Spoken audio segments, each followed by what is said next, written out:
Hello, and welcome to this conference hosted by MS Focus, the Multiple Sclerosis Foundation.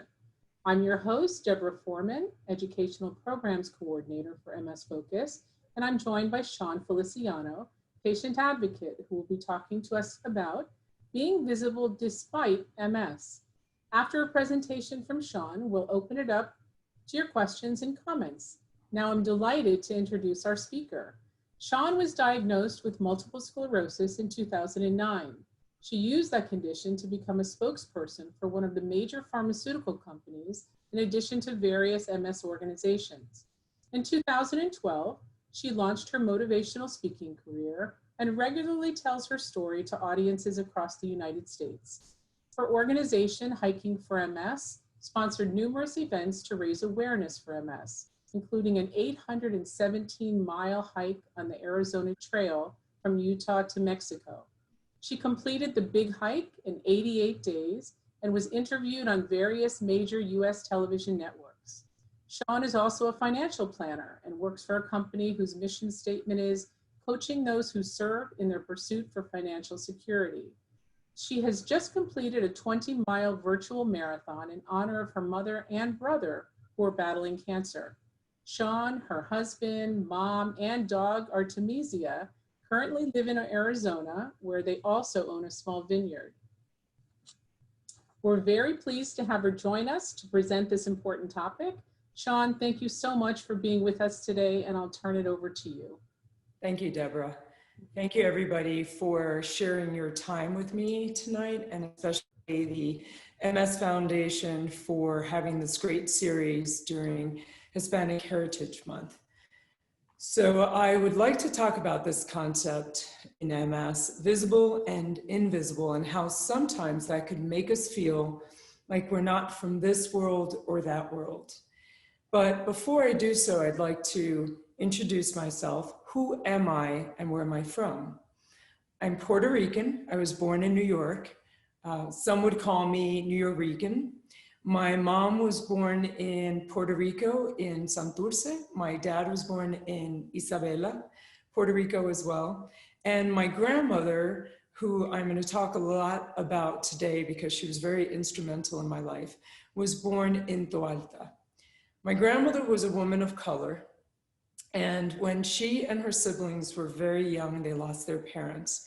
And at that time, if you had extended family, the children would go to the families. But if you didn't have enough family or you didn't have that choice, some of the children would be sent either to homes or they would be sent to live with other families as a domestic.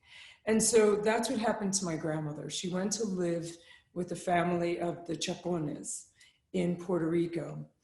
And she ran away many times and was always brought back. And when she wasn't running away, she and another little boy who had the same fate would try to steal fruit, vegetables from the farm, and sometimes a gallina, which is a hen. The houses at that time were built on stilts. So what they would do is that they would make the soup, the sopa de gallina, underneath the house. And if there was nobody home, they would get away with it. But sometimes they would be surprised. And my grandmother, even at that age, was already a good cook because she had to cook for the family. And so if they were caught, they were beaten. But my grandmother would tell me that it was so worthwhile because they needed to supplement what they were getting from the family. When my grandmother was of age, she left the house, the Chacones, and she married. Unfortunately, she became a single parent. And in the 1940s, there was this big exodus, Puerto Rican exodus, for Puerto Ricans to leave the island and to go to New York. They felt that there was a better chance for them to better opportunities in the United States. And so my grandmother had secured a job in Brooklyn with a family as a domestic. And so she left my mom and my aunt in Puerto Rico with a woman who was Doña Bebe. She was a kind of old woman who I got to meet, excuse me. And so my grandmother told me that the day that she left with 2 mangoes in her pocket. And when I asked her why, it was many years later, so she didn't really remember, but the only thing that she could maybe speculate was that she thought maybe they didn't have mangoes in New York, and she took 2 mangoes to remind her of Puerto Rico. When my grandmother was able to make enough money, she sent for my mom and my aunt. And my grandmother faced a lot of discrimination, not only in the United States because she was a woman of color, but also in Puerto Rico, which I found interesting. There was a hotel where my grandmother worked at that had separate entrances for the coloreds and for the whites, and also separate drinking fountains. Throughout my life with my grandmother, I never remember her being angry, being resentful for the life that she led. She was illiterate, she was a woman of color. She worked as a domestic, but she was always kind, compassionate, resilient, just very, very strong. And I was very lucky because she bequeathed me with those skills, with those characteristics. Probably the best childhood memories that I have of her when I was very little is when my mother had to work late. I would get off the school bus and I would run to my grandmother, run into her arms.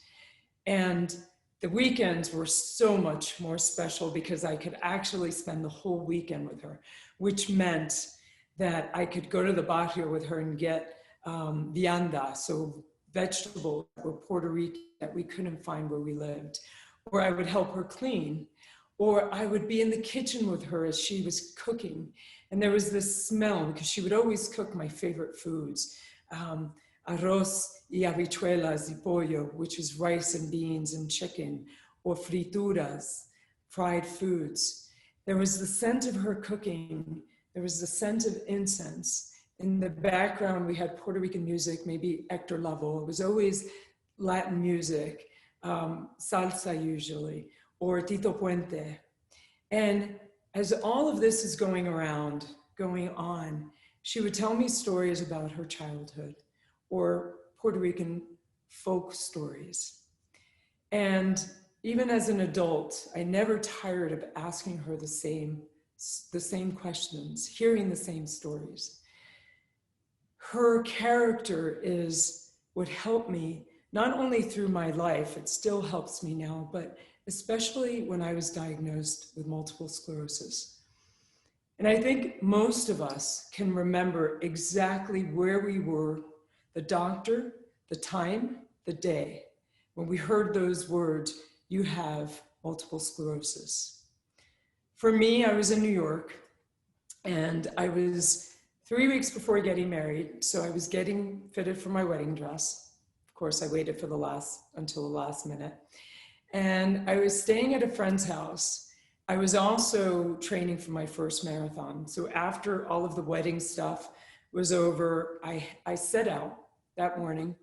And the first thing I noticed was that my vision was a little blurry. There were animals around, there were some deer, but I couldn't tell whether it was 1 deer, a deer and a half, or 2 deer because of my vision. And the problem persisted throughout the entire time that I was there, but I actually just thought that it was maybe just a scratchy lens.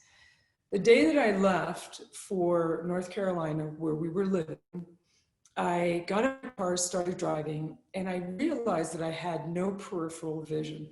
So that meant that I couldn't tell where the cars were coming from. And I had never experienced anything like that.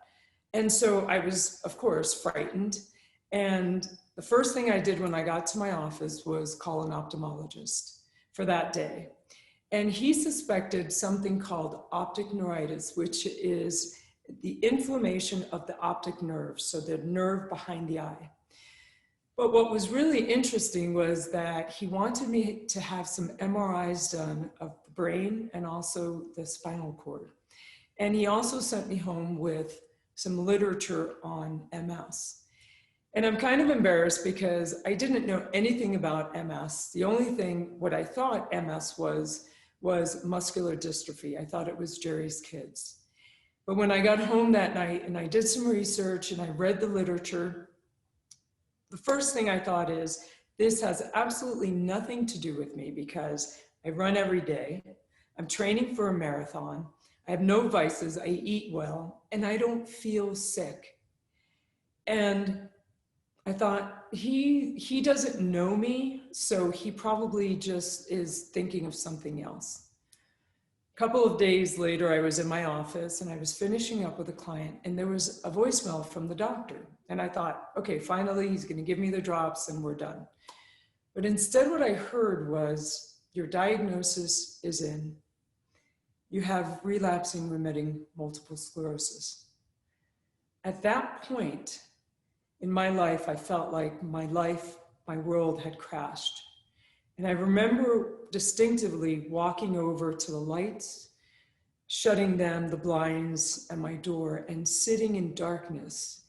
It felt like somebody had taken a bucket of water, ice cold water, and dumped it over me. I felt completely numb because I didn't know what that would mean for the rest of my life. Would I be able to continue running or even walk? Would I be in a wheelchair? I'm not even sure how I got back home that day, but when I got home, I shut the lights off and I sat in darkness. I was still so numb. But that numbness turned into anger as I realized that I had just been given the worst news of my life. For me, a death sentence. And it was left to me in the most cold way, by way of a message. And that anger prompted me to think, I will never see this doctor again. And I want a second opinion. And within just a few days, I had a new doctor in Florida where my dad and my aunts and uncles live, because I thought at least I could have emotional support. After some more MRIs, a spinal tap, the results were relapsing remitting multiple sclerosis. And during the next few months, I wanted nothing to do with my family, my friends, my husband.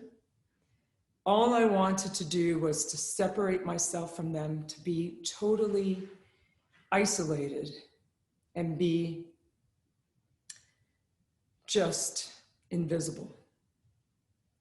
And it took all of those months for me to realize that I had to go through this bereavement stage because I had lost my life. My life would never, ever be the same. And I was angry. I was full of denial. And slowly but surely, each day, my grandmother's words would come back to me. And I would realize that I probably wasn't the only one that was feeling this way. There had to be other people out there with MS that were feeling this anger, that were in denial as well. And I started changing, and I realized that I needed to do something, not only to motivate myself, but to motivate others as well, who I thought would be going through this. I didn't know what that meant. I didn't know what an advocate was. I didn't know how I would go from being invisible to visible. What I knew was I work hard and I am in good shape. And I thought, I love to run. I've been running since I was 8 years old. Why not use physical activity as my platform? Because I'm passionate about doing this. I'm passionate about running, so it'll come out. But more than that, MS robs us many times of that physical activity. If we don't use our muscles, if we don't use our brain, our body atrophies. And I thought, great, I have my platform. Now, how do I do it? So a lot of crazy thoughts came about. And my first thought was that I would paint my body orange. I would wear orange clothes, and I would run races. I would get publicity. And people would ask, like, why is your body painted orange? And I would tell them, well, people asked questions during my first race, but what they asked was whether I was wearing this new high-tech gear to help me run races faster. Well, it was a total flop, but I learned a lot. I learned that I still wanted to use physical activity, motion, in order to get my message out. And so I thought, okay, instead of running, I'll hike. And the Grand Canyon has always played a big role in our lives. That's where we got married. And I thought, what if I am the first woman with MS to hike the entire Grand Canyon from one end to another end, like pioneers like Harry Bouchard did? So we started doing some hikes. We started doing a lot of research. And I realized that I was completely out of my league. The Colorado River right now is a torrent because of the dam. The times of the pioneers, they were able to get from one side to the other in inflatables, mattresses. We couldn't do that now. And so I thought, I want to be an advocate. I want to be visible, but I don't want to die for the cause, because I have to be alive if I want to have an impact. And so I thought, all right, that's strike two. Let's continue with the hiking. At that time, there was this great trail that was being combined with all these smaller segments into the Arizona Trail, 817 miles. Not as dangerous, but we have mountain lion, we have bears, we have snakes.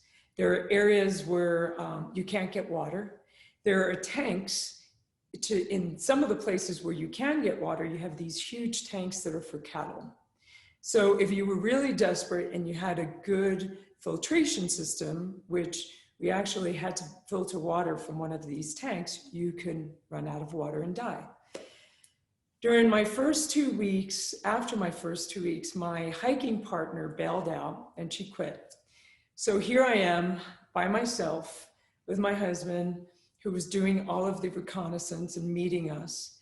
I knew that I still had to do this because I was now so passionate about this mission. I wanted to raise awareness. I wanted to raise funds. So I had to continue. So a lot of the trails, if they were too long, I would have to run from one end to the middle and then run back. And then he would pick me up. I'd sleep in the car, go all the way to the other end and do the same thing the following day. My sense of direction is very poor, so I got lost a lot. Those times that I got lost, my grandmother would come to me because I'm in the middle of nowhere, no signs. And I had to calm myself down. Those impasses were times of reflection for me.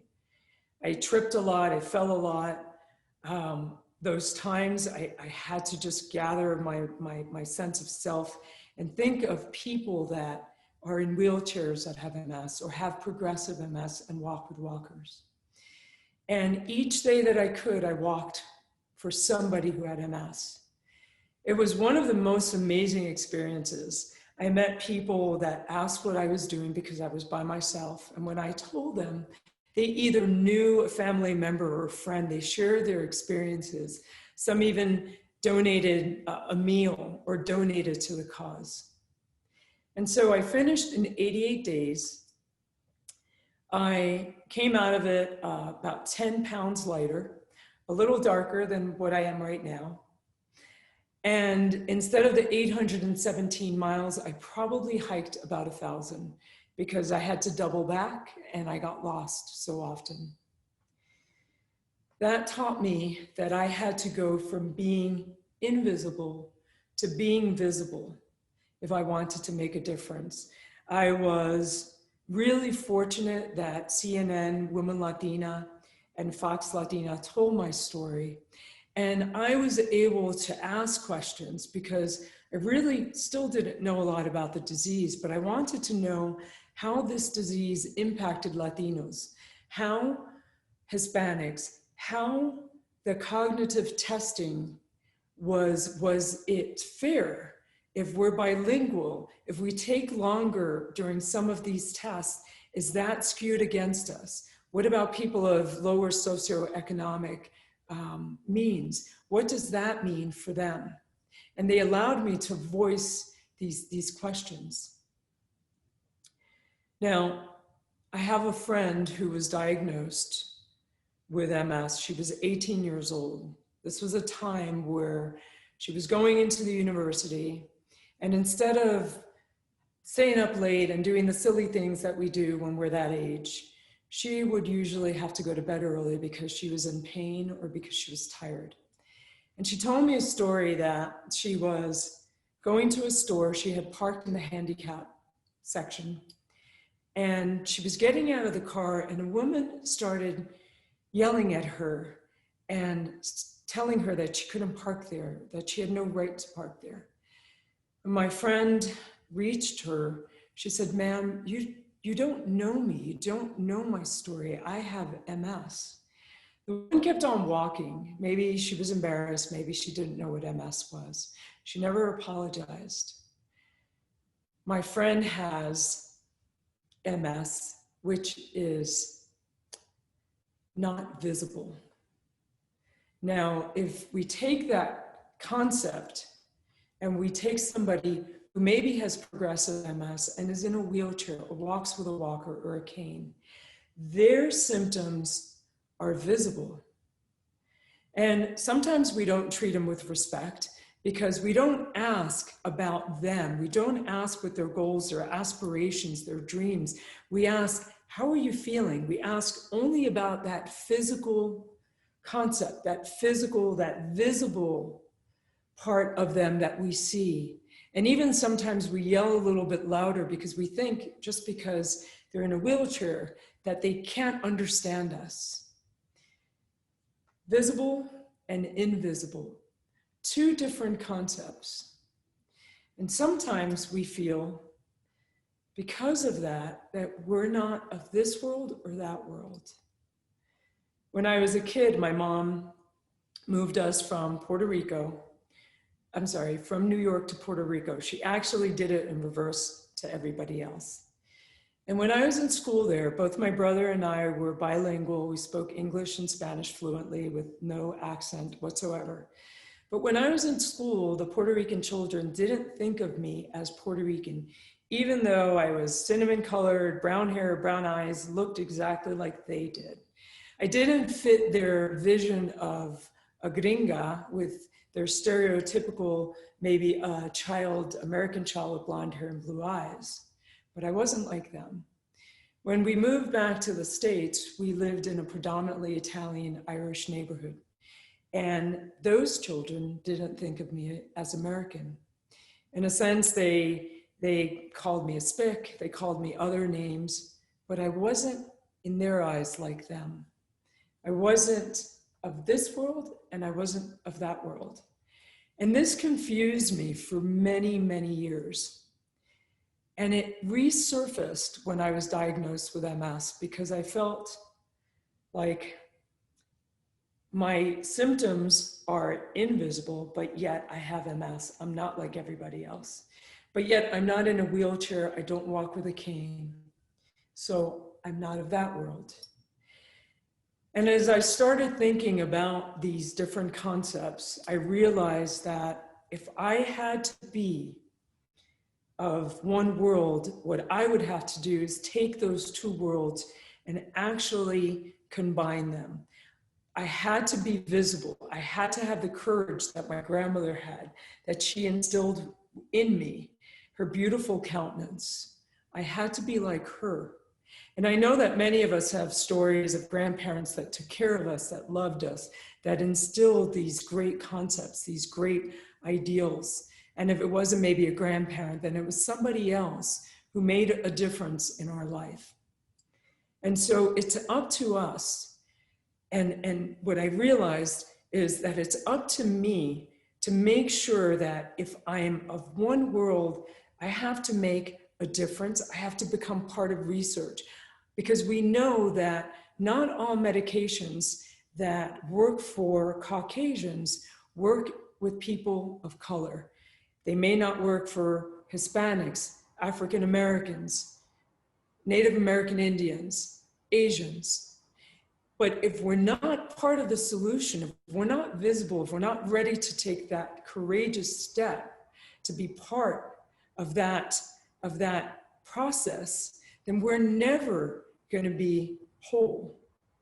And what this means is that we're going to be separated, we're going to be segregated again, and we're going to be left behind once again. Thank you.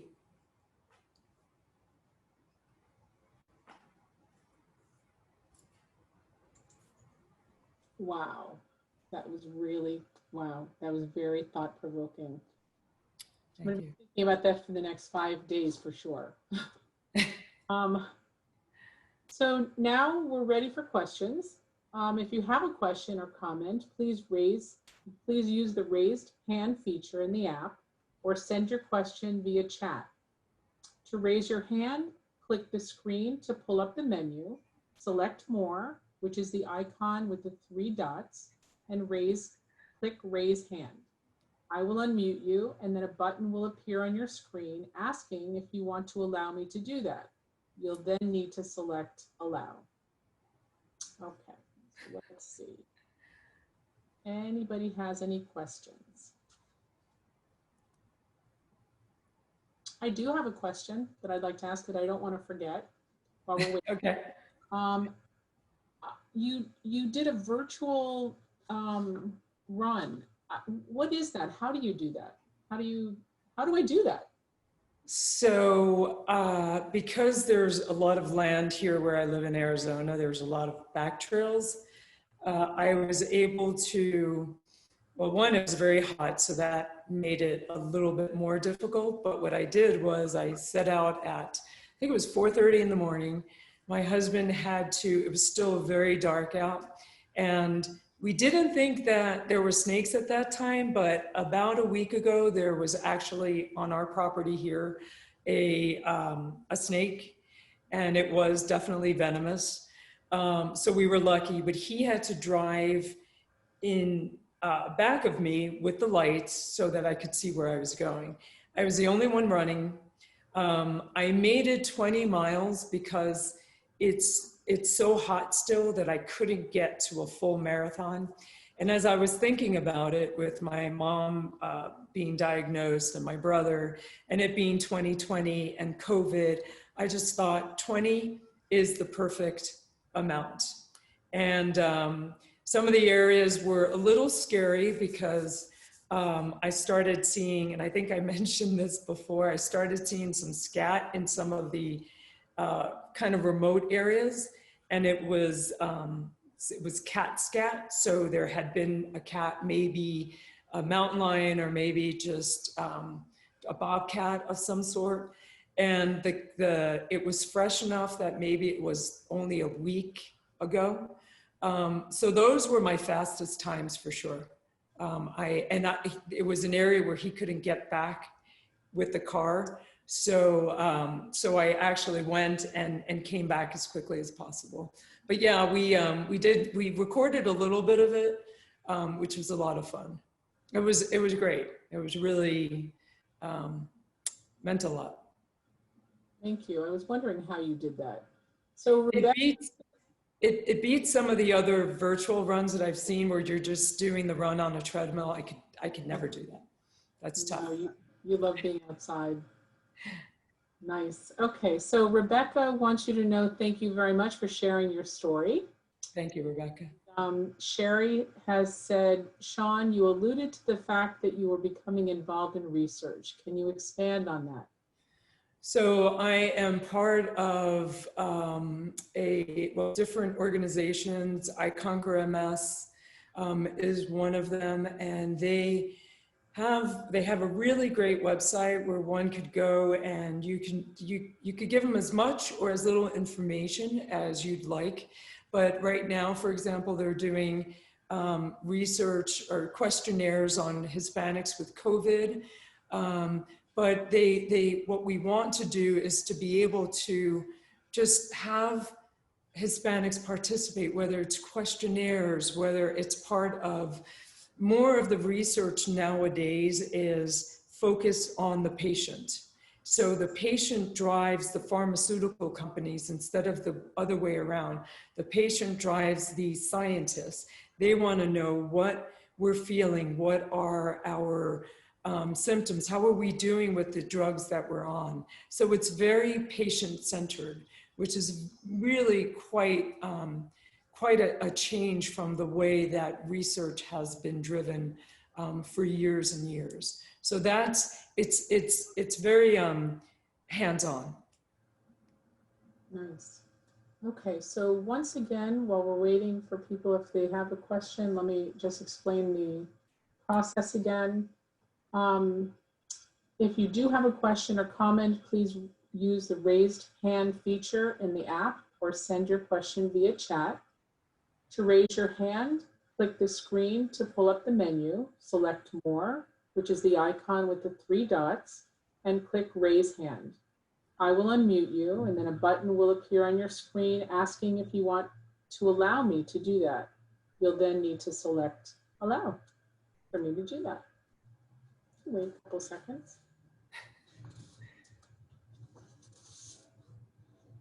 I think everybody's just wowed by your story. Oh, thank you. I mean, you really, yeah, Sherry's sticking her hand up. Thank you, Sherry. Okay, well, I guess that's all the time we have for now. If you missed any part of this conference, it will be replayed on msfocusradio.org and available on demand on our MS Focus SoundCloud page or our YouTube page. Remember to follow MS Focus on Facebook, Twitter, and Instagram for times and access information.